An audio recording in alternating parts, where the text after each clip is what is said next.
Jack woke up in the ocean, only to discover a mysterious hole in the palm of his hand. It was clearly the result of a gunshot, but strangely, the wound wasn't painful or itchy. Even when blinding light passed through the hole, he felt nothing. At this point, Jack was only slightly unsettled, unaware of the even more bizarre events that were about to unfold. It wasn't until he returned home and looked in the mirror that he noticed a circular gap in his shirt. Realizing what it could mean, he hastily tore open his shirt to check. Sure enough, there was a bullet hole in his chest, identical to the one on his hand. Jack began to panic, looking at his pale face in the mirror. Was he alive or dead? Without wasting any time, he rushed to the hospital. Jack showed the doctor the wounds on his hand and chest, leaving him stunned. Such severe injuries were incompatible with life. Then, another shocking scene unfolded. The heart monitor displayed a flat line, indicating that Jack had no heartbeat. Jack was terrified. He was clearly still alive, so he immediately questioned if the machine was malfunctioning. The doctor, however, couldn't provide an explanation. The doctor wanted to take samples of the tissue around Jack's wounds. Whether he was dead or alive, it was worth investigating. This infuriated Jack, and he fled the hospital against the doctor's wishes. Upon returning home, his pet dog suddenly started barking at him furiously,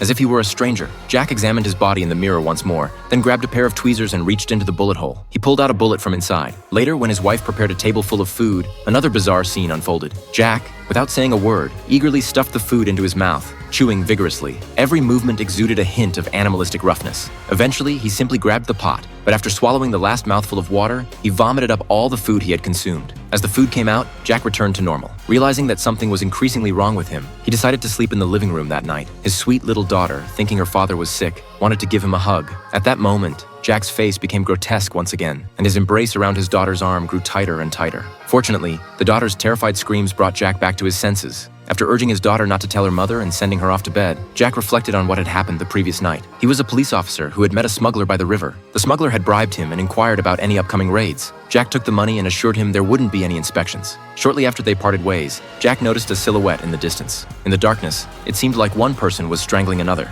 He cautiously approached and shouted. Hearing the commotion, the man turned and ran. When Jack caught up, he found the man on the ground was already dead. With no time to lose, Jack gave chase. He pursued the man to the end of a bridge, where the man could only hide behind a pillar. Jack approached the pillar while trying to negotiate with him. The next second,